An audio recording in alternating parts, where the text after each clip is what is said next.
Hi ನಮಸ್ತೆ ಎಲ್ಲರಿಗೂ.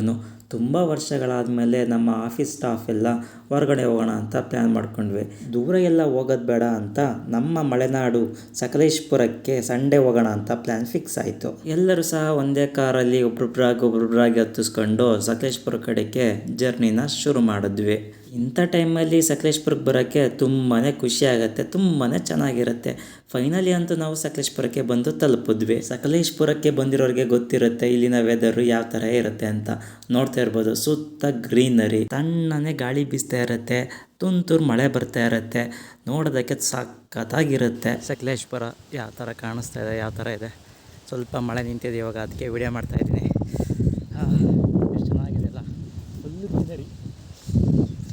Greenery ಬರಬೇಕು. ಮೈಂಡ್ ಫುಲ್ ಫ್ರೀ ಆಗುತ್ತೆ ಹೊರಗಡೆ ಬಂತು ಅಂದರೆ. ತುಂಬ ದಿನ ಆಗಿತ್ತು ಈ ಥರ ಜಾಗಗಳನ್ನ ನೋಡಿ. ಅಂದರೆ ಈ ಥರ ಹೊರಗಡೆ ಬಂತು ಅಂದರೆ ಎಷ್ಟೋ ರಿಲೀಫ್ ಅನಿಸ್ಬಿಡುತ್ತೆ ಮಾತ್ರ ಅಲ್ಲ. ಯಾರಿಲ್ಲ, ಏನಿಲ್ಲ, ಯಾವುದೇ ಸೌಂಡ್ ಇಲ್ಲ, ವೆಹಿಕಲ್ಸ್ಗಳ ಸೌಂಡ್ ಇಲ್ಲ. ಹಿಂಗೆ ತೋರಿಸೋಣ ಅಂತ ಬಂದೆ ಕಡೆ.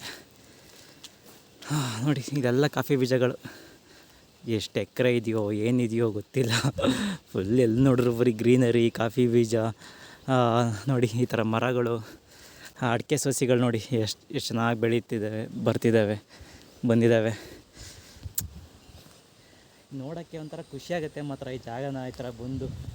ಸಕಲೇಶಪುರಕ್ಕೆ ಯಾಕೆ ಬರ್ತಾರೆ ಅಂದರೆ ಇದಕ್ಕೋಸ್ಕರ, ಈ ಒಳ್ಳೆ ಗಾಳಿ ತಗೊಳ್ಳೋದಕ್ಕೋಸ್ಕರ, ಈ ಥರ ಗ್ರೀನರಿ ನೋಡೋದಕ್ಕೋಸ್ಕರ, ಈ ಥರ ಮಳೆ, ಈ ಥರ ವೆದರು ಎಲ್ಲೂ ಸಿಗಲ್ಲ. ಈ ಕಡೆ ಜಾಗದಲ್ಲಿ ಮಾತ್ರನೇ ಸಿಗೋದು. ಅಂದರೆ ಬನ್ನಿ, ಯಾವಾಗಲೂ ಹೇಳೋದು ಒಂದೇ, ಒಂದು ಜಾಗಕ್ಕೆ ಬರ್ತಿದ್ದೀವಿ ಅಂದರೆ ಆ ಜಾಗನ ಹಾಳು ಮಾಡಿಬಿಡಿ, ನೀಟಾಗಿ ಕ್ಲೀನಾಗಿ ಇಟ್ಕೋಬೇಕು ಅಷ್ಟೇ, ಇನ್ನೇನಿಲ್ಲ. ಹೆಂಗಿದೆ ನೋಡಿ, ಯಾವ ಥರ ಕಾಣಿಸ್ತಾ ಇದೆ, ಸಖತ್ತಾಗಿದೆ ಮಾತ್ರ.